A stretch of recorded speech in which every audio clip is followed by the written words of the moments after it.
Hi. Could you tell us about your name and your occupation, please? Yes, my name is Darian DeBolt, and I'm assistant professor in the Department of Humanities and Philosophy at the University of Central Oklahoma. What was your first impression about Turkish people and Turkey prior to going to Turkey? Well, I had had the good fortune a few years ago to visit Turkey, and it was a wonderful experience. I loved Istanbul, and I also visited the west coast of Turkey, and it was, I'd always hoped to be able to go back and spend more time and get to know both the country and the people in greater depth. Struck you the most during your visit to Turkey this time? I guess it's the hospitality of the Turkish people. They are extraordinarily generous and gracious, and very welcoming of strangers, and it was to me it was really remarkable. You rarely see that kind of generosity in this country, and it was just extraordinary to me that the people could be that open and that gracious and that hospitable. Do you have any explicit example in your mind that you experienced in Turkey? Oh, almost every time we went to a sponsor's house. I mean, they were just so wonderful and so open. We could talk about anything. The meals that were prepared were just absolutely out of this world. They were terrific. They gave us very nice gifts that I did not expect. And the children were just darling, and it was just that they were so generous in opening their homes to us, and were very nice, and every topic was on the table for discussion, and that was very enjoyable.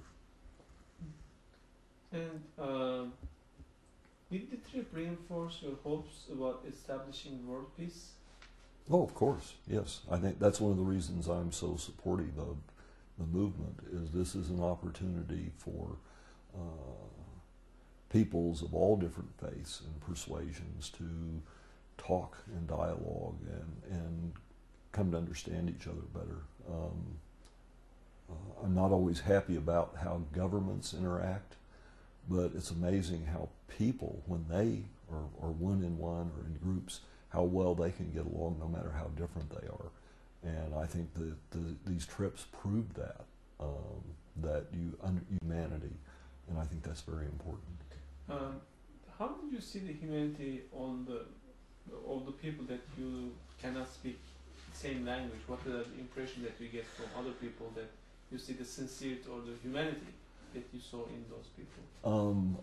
One good example would be I was walking down the street near the bazaar in Urfa one day, and here was an obvious grandmother, mother, and granddaughter or daughter walking together, and the grandmother was dressed in very old-fashioned sort of dress, and the mother was dressed in conservative contemporary dress, and the daughter could have been walking down the street in Los Angeles. But here they were all together. They obviously cared about each other and believed in the family, and this is part of that humanity. I mean, there's no one who doesn't care about their relatives and their friends and want to treat them right and wish them well. It's clear the number of parents that I met that were wanting to give their children the best possible education they get. I mean, these are things that any people want for their children and for their families. And in that sense, they're not unlike families anywhere in the world or people anywhere in the world. I believe that you visited schools inspired by Mr. Gulen. Yes. What was the impression of yours about these schools? Of course, very positive. Of course, all the children were just delightful, and they wanted to try out their English on their American visitors, and the schools were beautiful, well appointed. The classrooms, the laboratories. It's obvious that the children were very dedicated to their studies, and No, it was very positive. And one of the things I liked was that the schools were not too large. You know, we have schools in America with 2,000 or 3,000 students, and these schools were much smaller than that. They were a few hundred students.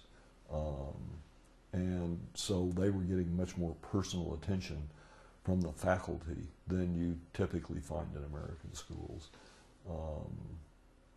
And the buildings were very neat, as were the children, and it's clear that they took pride both in the school and in themselves, and those were clearly values that had been imparted to them by the faculty and their parents, for that matter.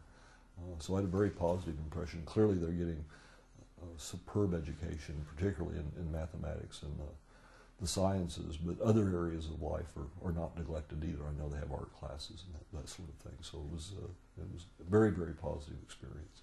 Do you need a need for such schools in the U.S. also? I think there's a need for such schools everywhere in the world, as a matter of fact. So yes, no, there definitely is a need for those.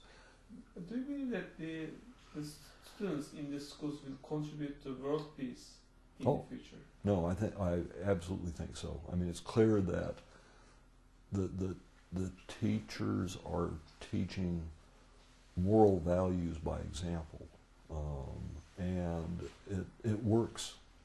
It's clear that the children have picked that up, and that they themselves will go on to be tolerant and enter into dialogue with people who have different backgrounds than themselves.